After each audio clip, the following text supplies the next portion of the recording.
Valencia, diploma en Estudios Avanzados de Derecho Constitucional por la misma universidad, licenciada en Ciencias Políticas por la Universidad Miguel Hernández, es profesora de Derecho Constitucional en la Universidad de Valencia, profesora colaboradora del IVASPE, así como profesora en distintos másteres y diplomas en la Universidad de Valencia también. Ha realizado estancias de investigación en el Center for Constitutional Studies and Democratic Development en el centro de la Facultad de Jurisprudencia de la Universidad de Bolonia. En la Johns Hopkins University también ha estado en Bolonia en estudios avanzados en esta misma universidad. Ha estado en la Universidad de Padua, en Italia, en la Universidad Nacional de Córdoba, Argentina, en el Instituto de Federalismo de la Academia Nacional de Derecho y Ciencias Sociales de Córdoba, Argentina también. Ha formado parte como investigadora de diferentes proyectos de investigación, entre los que destacan Integración y nuevos cauces de participación en el 2008, Marco sociojurídico de la integración social de los inmigrantes, Estudio de Derecho Comparado y Puntual, atención a la provincia de Alicante en el 2008. La función consultiva en el ámbito europeo, estatal y autonómico y especial referencia a la Comunidad Valenciana. El desarrollo del Estatuto de la Autonomía de la Comunidad Valenciana tras la reforma del 2006, un trabajo del 2007-2009. O Constitución Europea y Comunidades Autónomas, con especial referencia también a la Comunidad Valenciana, un estudio de 2003-2005. Entre otros, es autora de la obra La intervención en los consejos consultivos en las reformas de los estatutos de autonomía, premiada y publicada por Les Corts Valencianes, y de diversos artículos científicos y libros colectivos, siendo sus principales campos de investigación el federalismo, la organización territorial del Estado, el derecho autonómico, la reforma de los estatutos de autonomía, la regeneración democrática y la función consultiva. Es miembro de la Asociación de Constitucionalistas de España y de la Red Feminista de Derecho Constitucional. Le damos su palabra para que la utilice como mejor. Sí. Bé, moltes gràcies.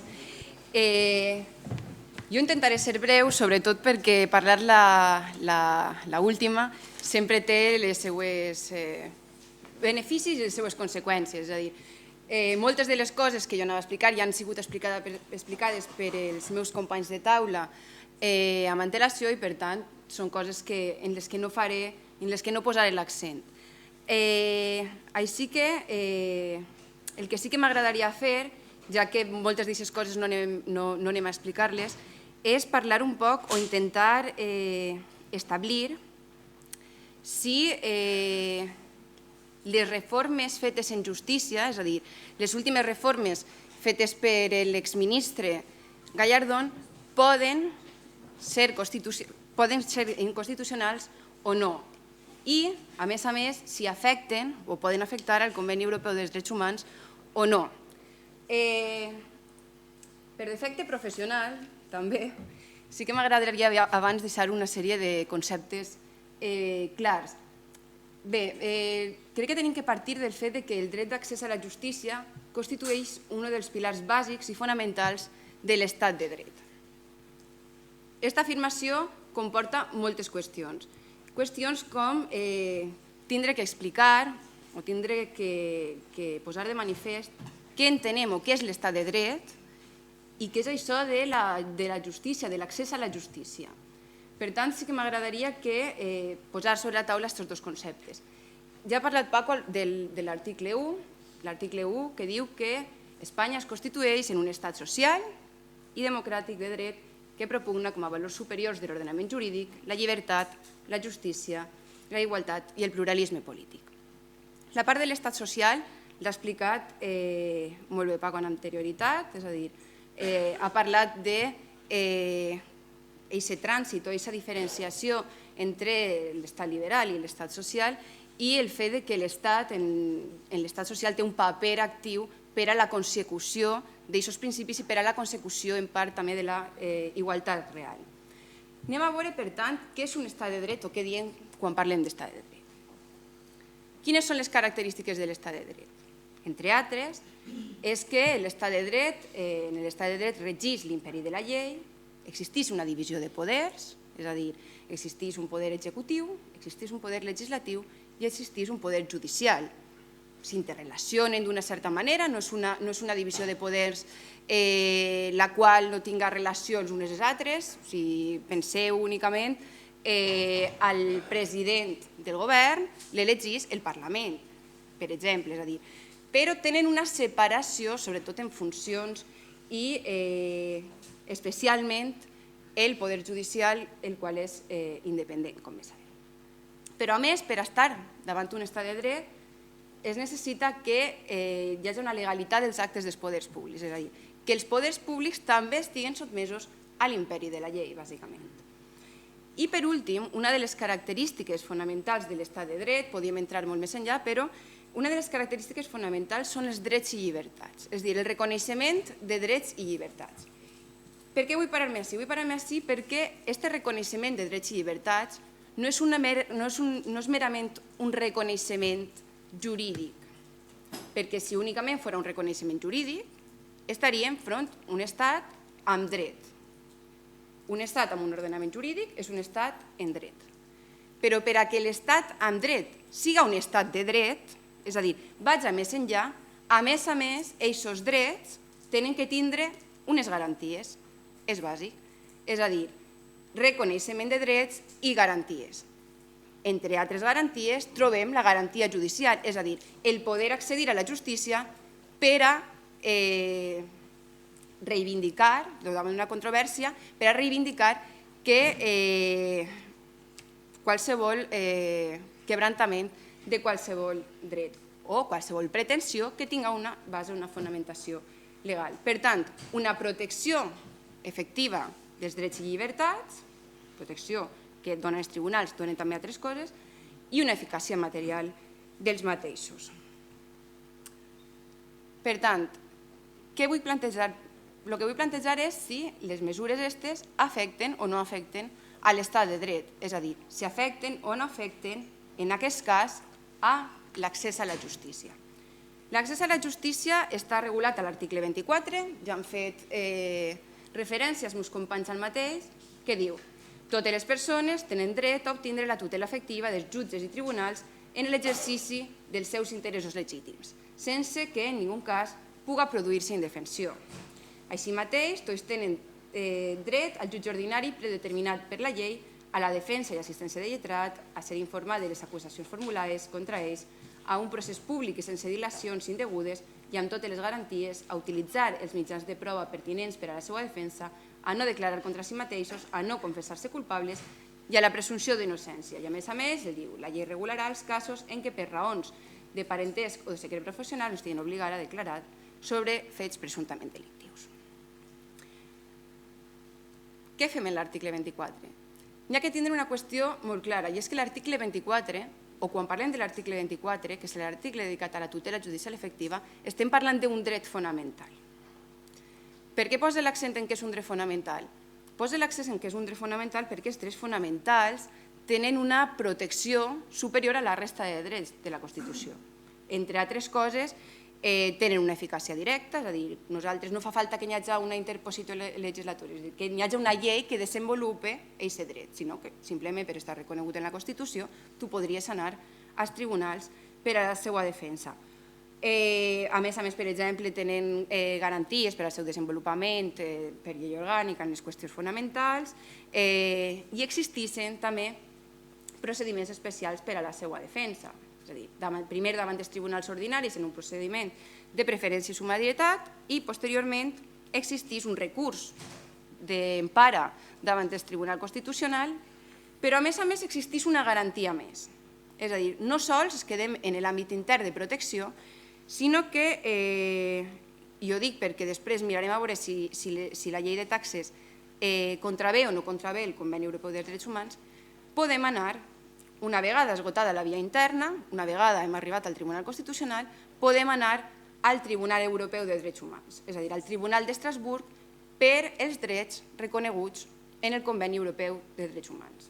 És un conveni del que l'estat espanyol forma part, és signant i, per tant, es sotmet també a les decisions del Tribunal Europeu de Drets Humans. Per tant, tenim una protecció d'aquest dret, que ja estem dient que totes les mesures que possiblement la nostra, bueno, us avance ja, que les mesures que s'han dut endavant contravenen, una protecció no sols interna, sinó també de nivell internacional.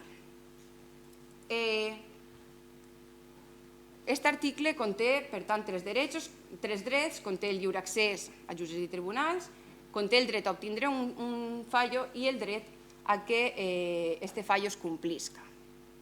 La jurisprudència del Tribunal Constitucional diu que és un dret de contingut ampli, que no s'esgota en l'exigència de que l'interessat tingui accés als tribunals i que puga incoar i defensar una pretensió jurídica amb igualtat front a altres parts processals, sinó que, esgotat tots els mitjans processals admissibles, tampoc es limita sols a garantir l'obtenció d'un fallo sobre el fons de l'assumpte, fundat en dret. Exigeix també que este es complisca i que el recurrent siga reposat en el seu dret íntegrament. Què significa això? Això bàsicament el que significa és que si no tenim accés a la justícia, directament no podem obtindre ni siquiera un fallo ni podem, evidentment, que este fallo es complisca. El dret, passem això ràpid, però hem parlat que existeix un dret, un jutge ordinari predeterminat per la llei. A més, el dret a la defensa i assistència lletrada, i així entraria el dret a la justícia gratuïta. És a dir, el fet que actualment està vigent la llei 196 d'assistència jurídica gratuïta i ja està tramitant-se un projecte de reforma de la llei d'assistència jurídica gratuïta.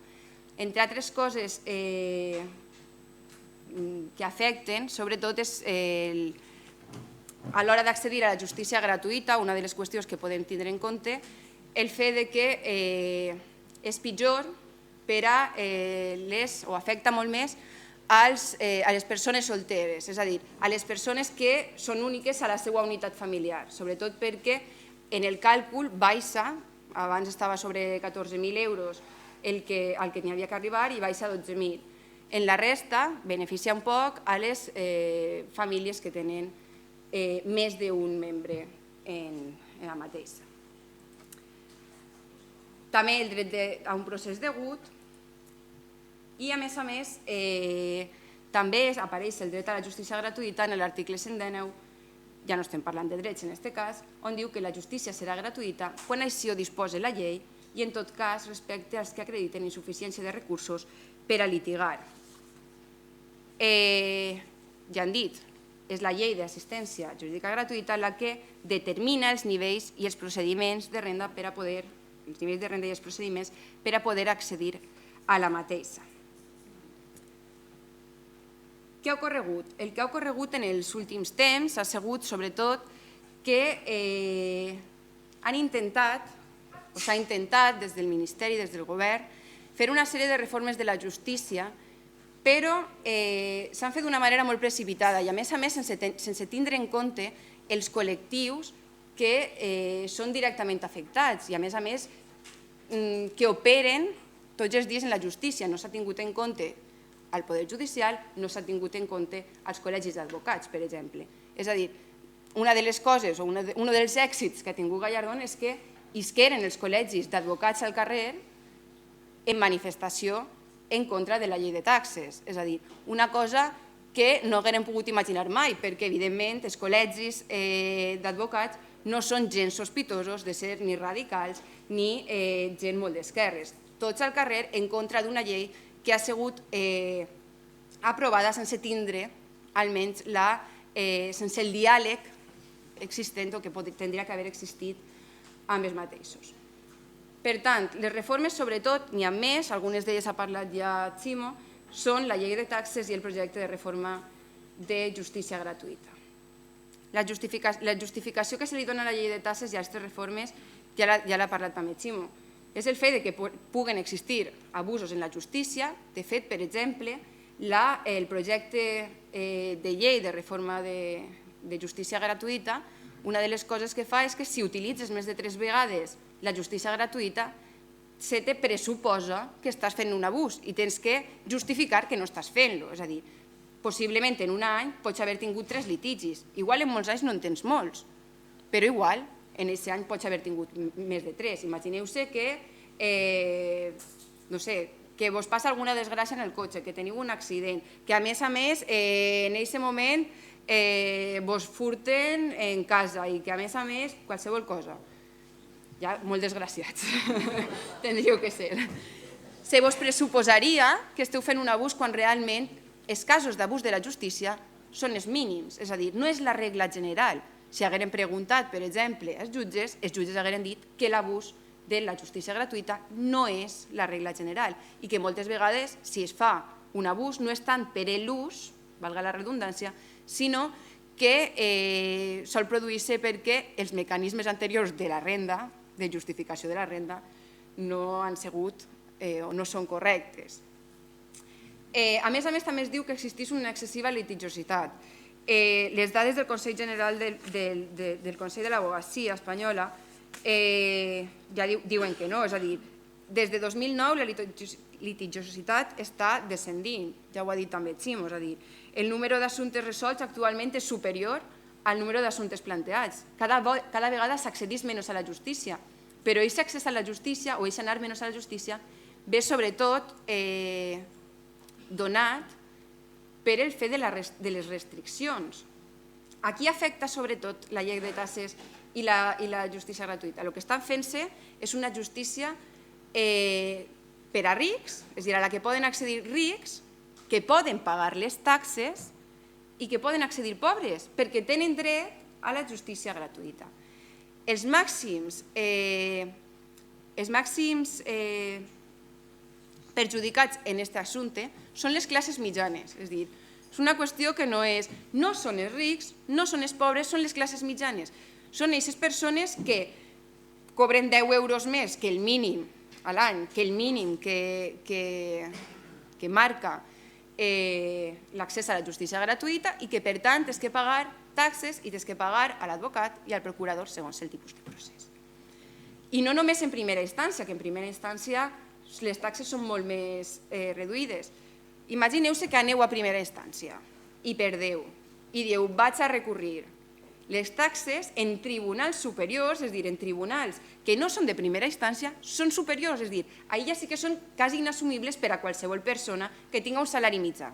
A més, tenint en compte que la reducció de salaris que ha hagut a l'estat espanyol. Per tant, una autèntica locura i el fet que n'hi hagi un sector de la població que tinga molt difícil l'accés a la justícia, l'accés a la tutela dels seus drets.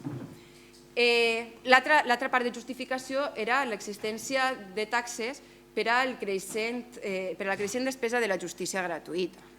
Si anem a les dades també del Consell de l'Advocacia, veiem que hi ha hagut una disminució d'un 3,8% en la inversió de la justícia gratuïta. Per tant, no està justificat per ningú lloc. Anem, per tant, a veure, és a dir, aquestes coses que vos he contat, junt amb el que vos han contat els meus companys, m'agradaria que fèrem l'anàlisi i vegérem, per tant, si això afecta o no afecta a l'article 24. És a dir, afecta o no afecta la tutela judicial efectiva des del moment en què hi ha un sector de la població que no pot accedir a la tutela dels seus drets? Evidentment, sí. Si anem a la doctrina del Tribunal Constitucional, que és breu perquè com no existien lleis de taxes, no han creat molta doctrina. Existeix doctrina derivada de la llei de taxes que ha parlat abans Ximo, de la llei de 2002, la qual van declarar constitucional, però per què la declaren constitucional? La declaren constitucional perquè únicament grava a aquestes entitats mercantils que tenen suficients recursos per a litigar, que tenen suficients recursos per a pagar les taxes, Per pagar les taxes. Per tant, no n'hi ha més que veure que aquesta llei de taxes vulnera l'article 24 dedicat a la tutela judicial efectiva des del moment en què només una persona no tinga accés a aquesta justícia gratuïta, no tinga accés als tribunals, és a dir, no tinga accés a poder dirimir una controvèrsia. Només una persona, per què? Perquè estem parlant d'un dret fonamental, i així no és només una persona, sinó que és un gran sector de la població, aquestes classes mitjanes de les que vos parlava. Però no sols això, és a dir, no és únicament, imagineu que es recorrirà la llei de taxes i el Tribunal Constitucional diu això és constitucional. I es quedem així, se mos queda cara de tontos i dient què fem? No passa res. Vos he dit abans que existís el Tribunal Europeu dels Drets Humans. El Tribunal Europeu dels Drets Humans és l'encarregat de vetllar per els drets reconeguts al Conveni Europeu de Drets Humans. Doncs bé, ahir, en l'article 6.1, també existís un dret a la tutela judicial efectiva. No és completament coincident en el 24, però com en els signants dels convenis sí que existeixen altres països que tenen taxes judicials, sí que tenim una doctrina del Tribunal Europeu de Drets Humans. També vos dic, quan el Tribunal Constitucional tinga que vetllar per la constitucionalitat de la norma, també tindrà que observar la jurisprudència del Tribunal Europeu dels Drets Humans. No penseu que van una per ací i una per allà. No, no. És que la jurisprudència del Tribunal Europeu dels Drets Humans també és aplicable, té que ser observada per el Tribunal Constitucional en les seues sentències. Per tant, i ja vaig acabant, el Tribunal Europeu dels Drets Humans què diu? Què diu al voltant de les taxes? Diu que són compatibles les limitacions a l'accés de la justícia quan perseguisquen un objectiu legítim, respecten la proporcionalitat entre els fins i els mitjans. És a dir, posem una taxa per a què? Entraria, per exemple, la de 2002, que era per a entitats mercantils que poden sobradament pagar-les? Doncs sí, estaria bé. Ara bé, quines restriccions del dret són incompatibles amb el conveni? Seran incompatibles les que no guarden relació amb el contingut, fonament o possibilitat d'èxit de l'acció. A més, també les que perseguisquen objectius purament recaudatoris.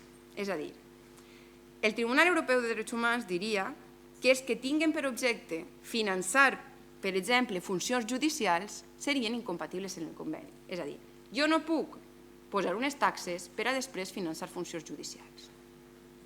Així n'ha anat, pot canviar la jurisprudència, també us ho dic, però en principi tindrà que seguir aquesta jurisprudència.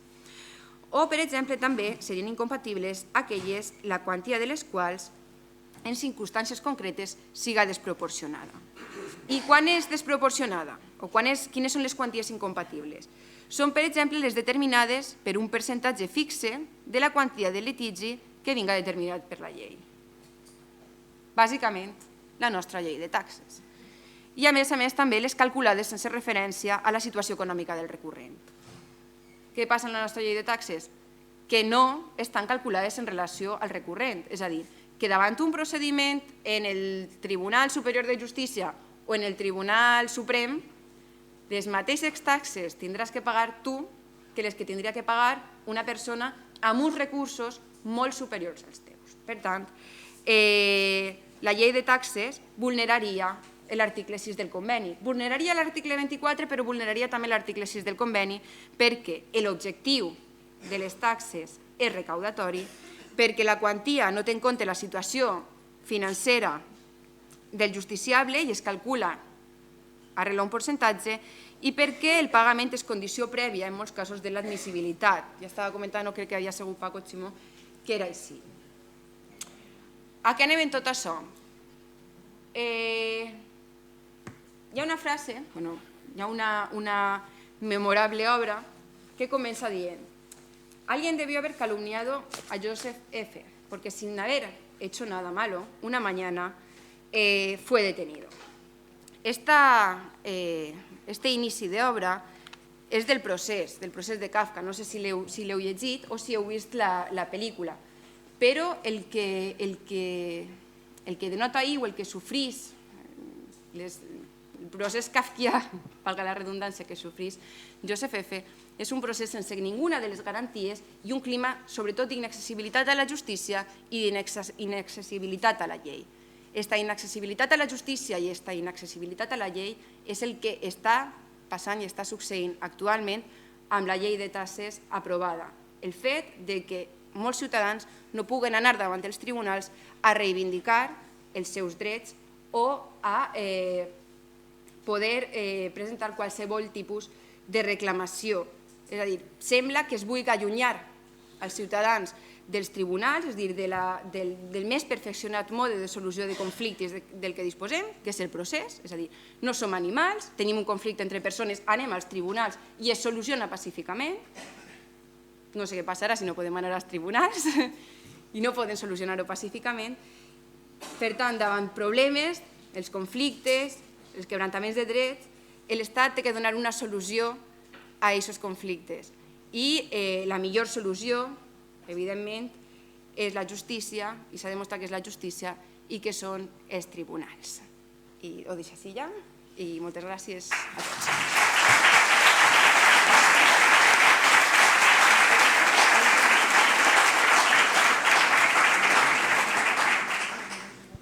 Bueno, muchas gracias a todos y a la compañera por la intervención. Abrimos un turno de palabra.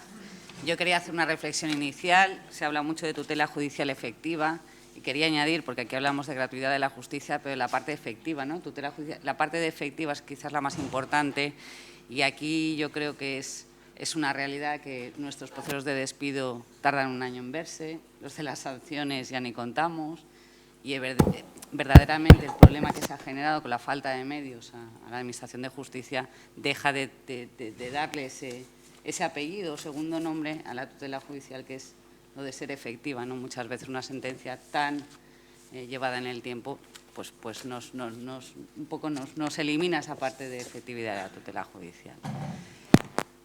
Preguntas, dudas, comentarios. Yo creo que ha sido muy interesante el debate. Decir vuestro nombre, os presentáis i... Hola, bon dia. Soc Tino Calero. En primer lloc, agrair-los les intervencions. No? Dos preguntes. Una Zulma Pérez com a constitucionalista i està relacionada... Bueno, hem estat parlant i s'ha parlat sobre el que és la configuració del nostre estat com un estat social i de dret democràtic i està relacionada amb la reforma de l'article 135 de la Constitució. No?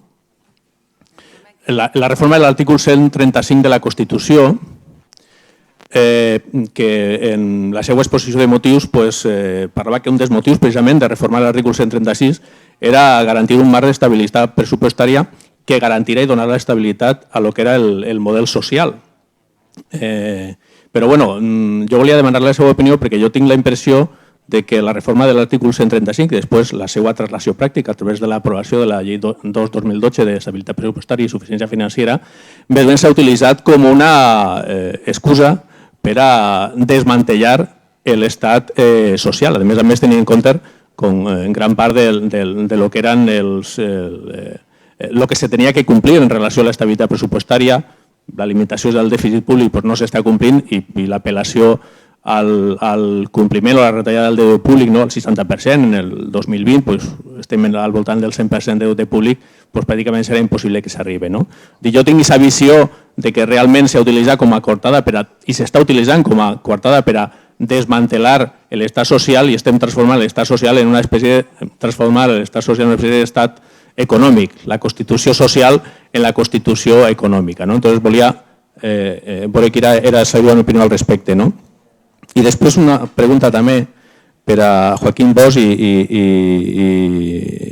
Paco Pérez, Francisco Pérez, com a membres de la carrera judicial.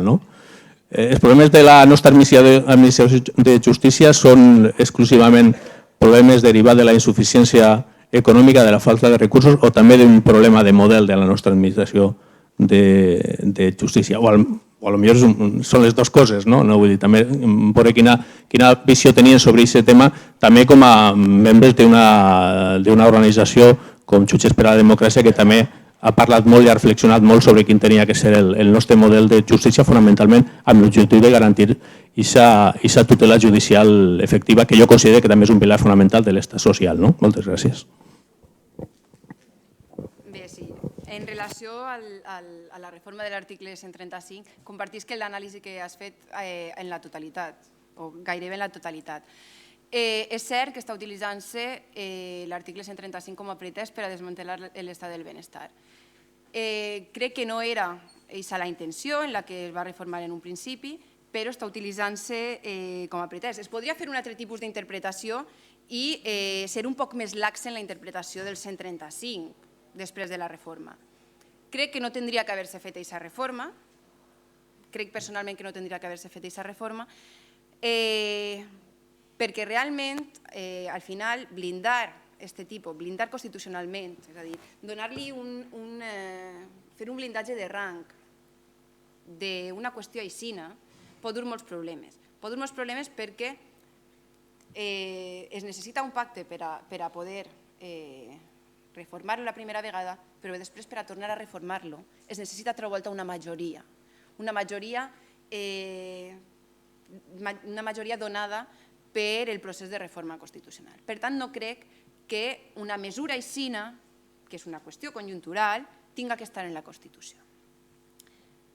Simplement pense que en un instrument legal, és a dir, que en una llei, podien haver-ho fet igual, perquè els efectes hagueren sigut els mateixos o menors, perquè no haguera servit com a pretext, totes i cadascuna de les voltes, per a desmantellar l'estat del benestar i per a prendre o adoptar mesures que van en contra dels drets, sobretot dels drets socials, de tots els ciutadans. Per tant, compartisc el teu anàlisi, però a més afegís que aquest fet que no era necessari per ser el blindatge constitucional. Dona més garantia als inversors estrangers, que tampoc la va donar.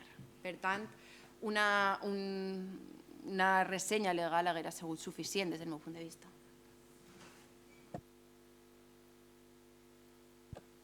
Bueno, un mínim apunt que efectivament la nostra Constitució té, jo crec que algunes insuficiències. Crec que ha arribat el moment de reformar-la o d'iniciar-se un nou procés constituent en funció de les perspectives, però jo crec que en l'àmbit dels drets socials és una Constitució que té coses interessants i si en alguna cosa falla és sobretot en els nivells de protecció dels drets socials, que molts d'ells no estan suficientment amarrats i precisament la reforma de l'article 135 és com un pegot en la Constitució, realment no respon. Una cosa que puga millorar la Constitució i altra cosa que s'impedisca la possibilitat d'endeutament de qualsevol estat per a practicar polítiques socials per via constitucional. És a dir, una cosa que pot formar part de la visió d'un partit polític que guanya unes eleccions dins del joc democràtic s'imposa constitucionalment com a regla del joc. Jo crec que realment és un gir radical des de la perspectiva d'una victòria del neoliberalisme econòmic d'imposar les seues regles. Jo crec que poden ser regles molt respectables, però el que no pot ser és que siguin imposades a tota la societat. Sobre el que comentaves de la falta de recursos, jo crec que n'hi ha dos problemes, que un d'ells és la falta de mitjans i un altre és la falta d'imaginació. Que clar, si no tens imaginació i damunt no tens mitjans, estem apanyats.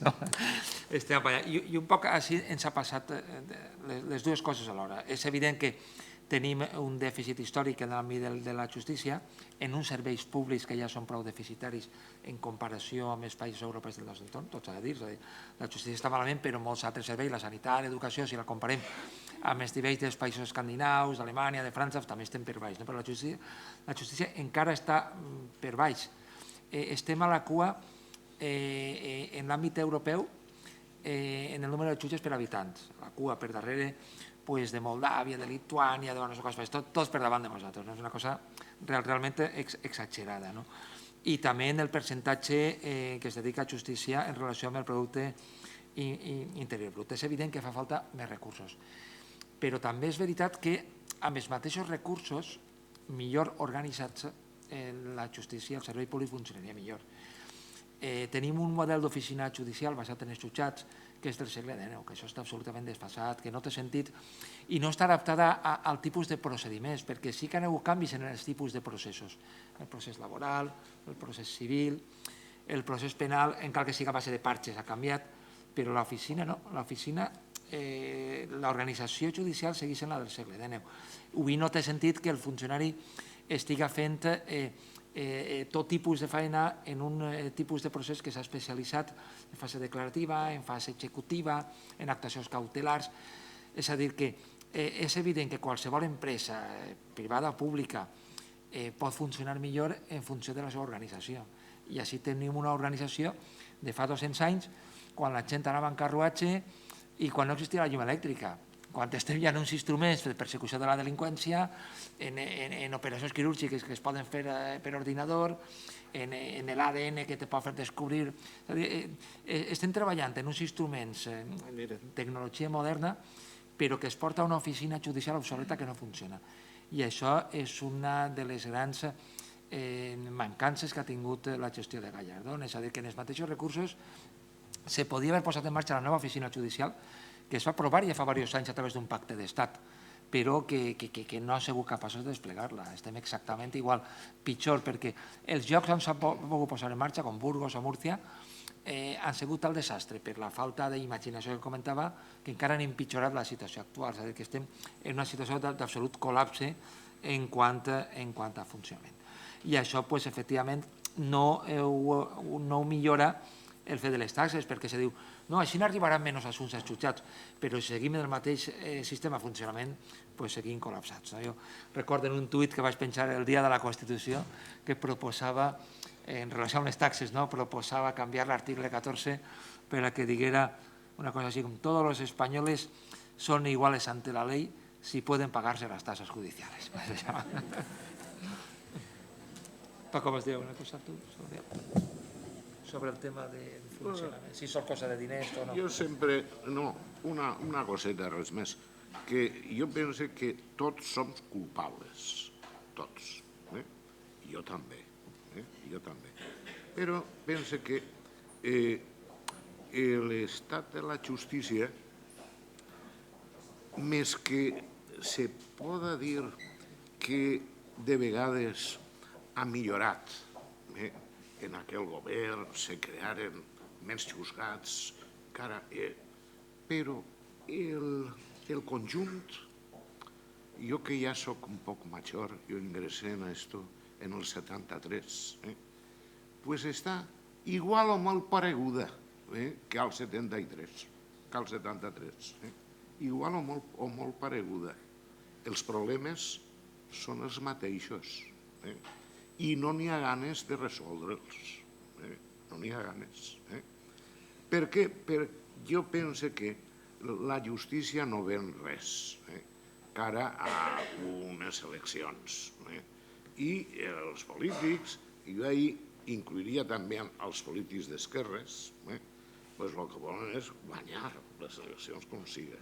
I que això té poca, que jo invertisc així un poquet més, per a poc electoralment, per a molt de veritat. Però pense que la veritat així no està clara. No està clara. Per exemple, també,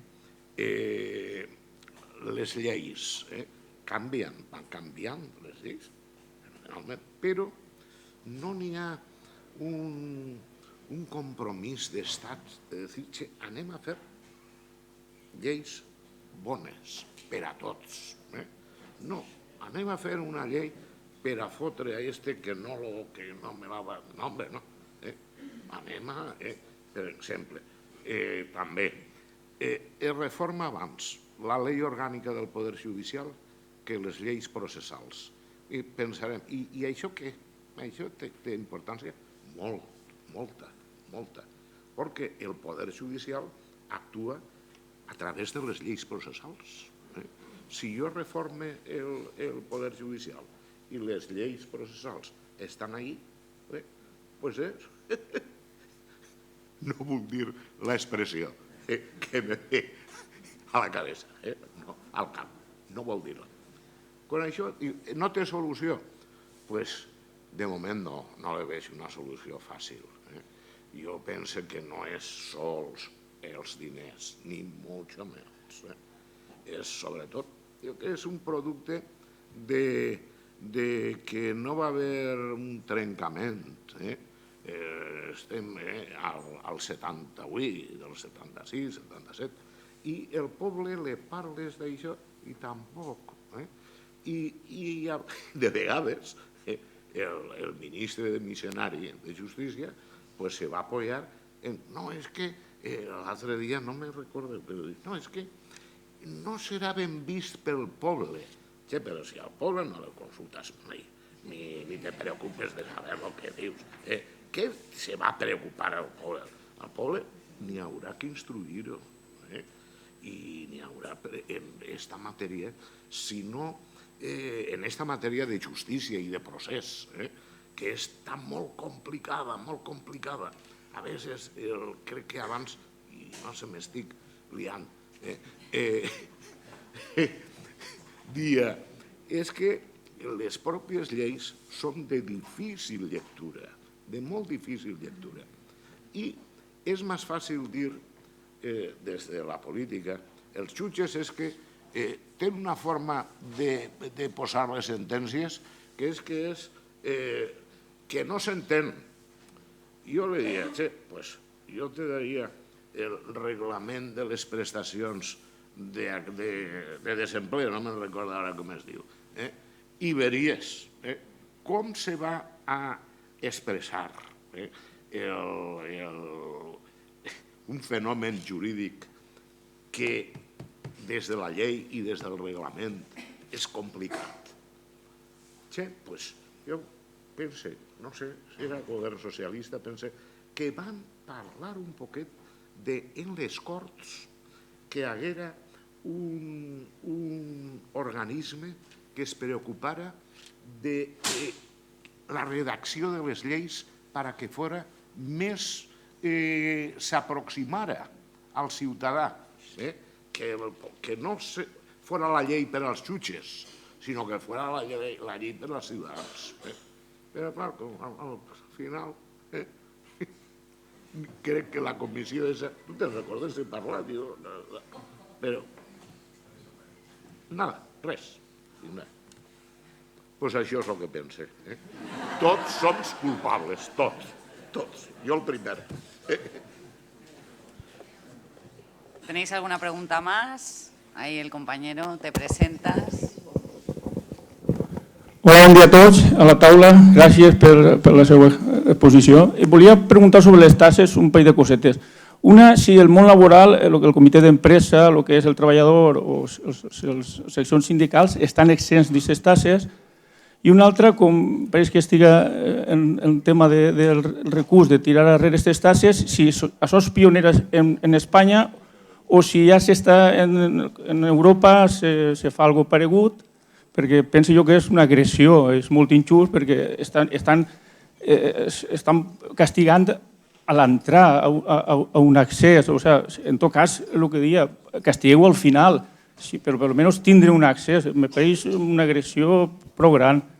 I si ara que no està Gallardón, se pot fer un poc més de força, a veure si això va darrere.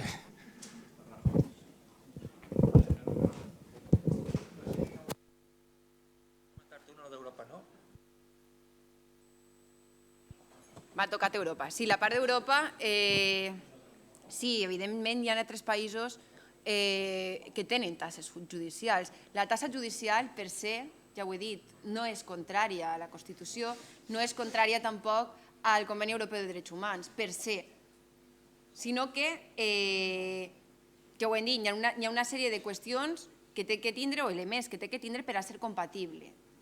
Entre altres qüestions, el fet que no tinga caràcter recaudatori, és a dir, que siga justa. Si jo la faig diferenciada, per exemple, si jo fera una taxa diferenciada i els que no tenen recursos, o fora progressiva, per exemple, en relació a recursos que tinguera la persona, podria fins i tot acceptar-se i podria no contravindre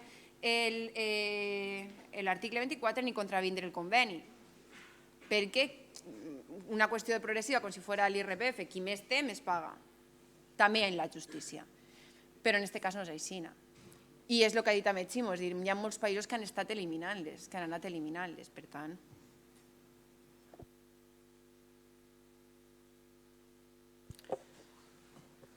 A ver, tenemos al compañero ahí detrás.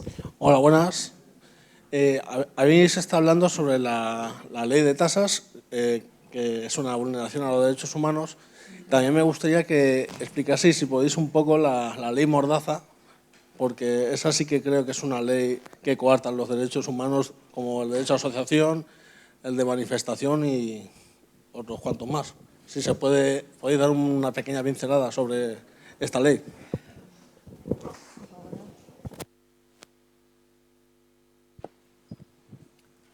La llei de seguretat ciutadana és una llei paradigmàtica de retrocés en les llibertats i cal dir que ahí no és únicament Gallardón, sinó que també ahí està el Ministeri de l'Interior, no? Està coordinada entre el Ministeri de Justícia i el Ministeri de l'Interior. També apareix en un context molt concret, no? De forta conflictivitat social, en un moment en el qual hi ha moltíssimes protestes, protestes que més d'un 99%, segons dades del Ministeri de l'Interior, són pacífiques i que no tenen el menor incident. I el que pretén el govern en aquesta norma és dissuadir de l'exercici de les llibertats i del dret de manifestació i del dret de crítica a la ciutadania. Almenys és l'anàlisi que hem fet de Jutges per la Democràcia, que hem analitzat article per article la norma, que se justifica, segons diu el govern, en castigar el que actua de manera violenta, però és absolutament fals també, perquè les actuacions violentes no poden estar en una norma administrativa, estan en el Codi Penal. Els desordres públics, els atentats, això no pot estar en una norma administrativa. Això només ho poden veure els jutges com a garants dels drets de les persones, no pot fer-ho l'administració. I el que se fa és castigar tota una sèrie de protestes pacífiques amb el pretext de que siguin manifestacions que no estiguin comunicades o que hi hagi una alteració de l'ordre de menor gravetat que la que pot anar al tribunal. Què és el que passa? Que el govern amb això el que intenta és sostraure del control judicial conductes que els tribunals han considerat que no són infracció penal, que no són ni delicte ni falta. I posaré alguns exemples. La manifestació aquella del 25S, que el govern va arribar a dir que això era com un cop d'estat. I després Santiago Pedraz, en el seu auto, va dir que no era ni delicte, ni falta, ni absolutament res, que era simplement una mostra de l'exercici de la llibertat d'expressió i que si n'hi havia algun fet violent se castigaria aïlladament el fet violent, però no la convocatòria de la manifestació. El tema dels escratxes pacífics, sempre quan siguin pacífics. Això els tribunals, l'últim el cas de Soraya Sáenz de Santamaría, han considerat que sempre i quan no s'utilitzi la violència ni les coaccions forma part de la llibertat de crítica de qualsevol estat democràtic. Les protestes pacífiques contra els desahucis, contra els desnonaments, el mateix, els tribunals han considerat que sempre quan siguin sentades pacífiques, tot això està en la llei de seguretat ciutadana. Fins i tot tallar la cera. Tallar la cera és objecte de sancions econòmiques, en alguns casos elevadíssimes. I clar, en això el govern el que fa és ser jutge i part, perquè mentre que els tribunals som imparcials i independents, i si hi ha una manifestació contra el govern, simplement analitzem si hi ha actes violents o si són manifestacions de la llibertat d'expressió i del dret de manifestació, el govern és una de les parts implicades, perquè el govern, òbviament, el que vol és que no es facin manifestacions en contra seva. La llei de seguretat ciutadana arriba a tindre previsions que, clar, estan lletra xicoteta i no han sigut tan rellevants com aquestes de la multa, de la llei de la patada a la boca, que s'ha dit, però com que la policia puga, només perquè crega que n'hi ha possibilitat d'actuació violenta, encara que no s'exterioritzi, és a dir, la policia només si creu que pot hi haure algun tipus de violència, pot discrecionalment dissoldre una manifestació. És el colmo, són coses realment impressionants que jo crec que no passarien el filtre del Tribunal Constitucional, encara que el Tribunal Constitucional que tenim també hi ha que mirar-lo en lupa, però que són manifestament inconstitucionals. El que passa és que jo crec que el govern ha reaccionat en un moment en què la pura realitat és que la gran oposició política al govern, amb tots els meus respectes per a les forces polítiques d'oposició, no han estat els partits polítics, han estat els moviments ciutadans, han estat els sindicats, han estat la Marea Blanca, la Marea Verda, en sanitat, en educació, han estat moviments com el 15M, que han fet moltíssimes manifestacions espontànies al carrer i el govern el que s'ha plantejat és frenar-les, i no sols en una llei administrativa, sinó en el mateix Codi Penal, que planteja convertir en delicte, simplement redifondre a través de Twitter, de Facebook, manifestacions que puguen ser violentes, o que planteja que l'ocupació pacífica d'una entitat bancària, pacífica, pugui ser un delicte castigat en pena de presó. I moltes altres actuacions que formen part de les llibertats, el que se pretén és criminalitzar-les per a impedir que se puguin exterioritzar protestes com el govern, com el que plantejava la delegada del govern de Madrid, que es faci manifestòdromos en les afores de les ciutats perquè no se veguen les manifestacions. És a dir, tot va en la mateixa direcció, és invisibilitzar en la mateixa protesta, fins a l'extrem que un govern, si el que vol és que la gent no se manifeste, el que té que fer és convèncer en arguments a la ciutadania de la seva gestió. Té que convèncer que la seva gestió és positiva, però no utilitzar el garrot de la força de l'Estat per a fer callar a la gent.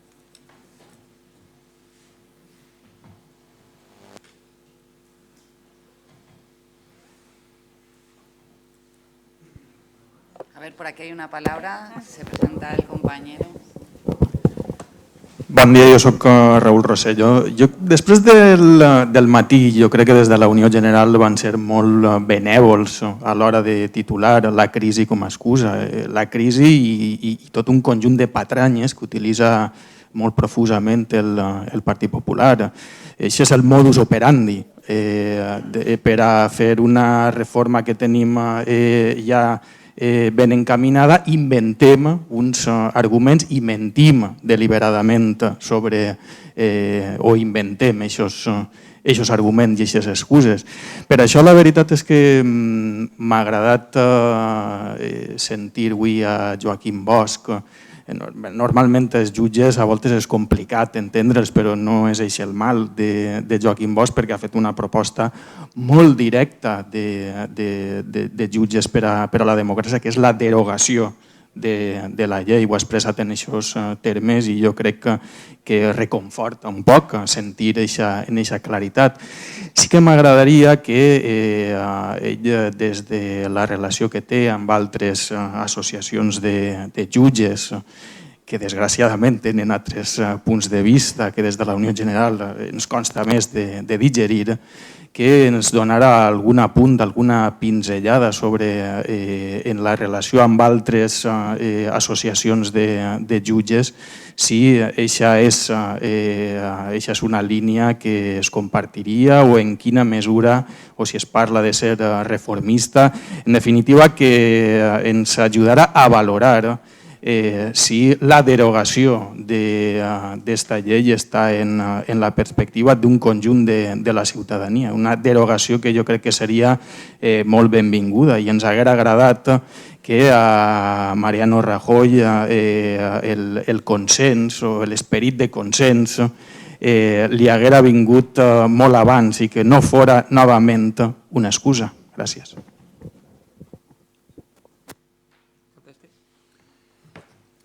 En l'àmbit judicial són 4 associacions, el Foro Judicial Independiente, Asociació Francisco Vitoria i Jutges per la Democràcia. Les 3 estem en contra de l'èxtasis i n'hi ha una altra associació que és l'Associació Professional de la Magistratura, de perfil més conservador, que és la majoritària, encara que les altres 3 tenim més associats que ella, i aproximadament el 50% dels magistrats no estem associats, és un percentatge alt, que en un sector estiga associada un poc més de la meitat dels seus membres. Ha mantingut un discurs més ambigu, que en general ells sí que estan a favor de les taxes, però entre ells n'hi ha matisos, com sempre i quan no siguin tan elevades i que no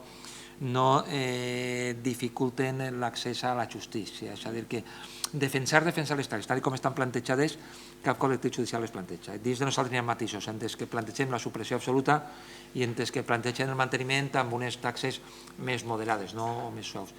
Jo, de totes maneres, sí que seria moderadament optimista amb el canvi de ministre. I espero no equivocar-me, perquè conec bé a Gallardón, clar, perquè ens hem vist ja unes quantes vegades, però també per sort conec el nou ministre, Rafael Català, i que ara és un perfil absolutament distint al de Gallardón. És un ministre menys escandalós, per dir-ho d'alguna manera, menys teatral, menys projectat cap a l'exterior, a la seva imatge pública. És un tipus més bé que és un gestor, més tècnic, i sobretot en les formes són molt importants en política. A voltes algú diu que les formes són el fons, és a dir, en democràcia les regles són molt importants.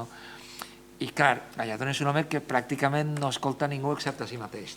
És difícil d'arribar a una persona que no t'escolta i que parla i que no t'escolta. Li dius és que no t'escolta i va una mica a la seva.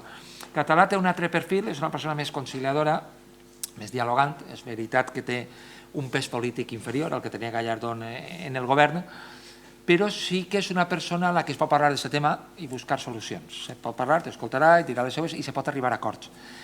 I jo no descartaria que en el context preelectoral de l'any proper el govern vulgui fer algun gest de cara a això, crear unes eleccions, i que és un tema que realment és un tema molt rebutjat en la societat. El govern, com s'ha dit encertadament, en els abogats ha trobat també un enemic molt important.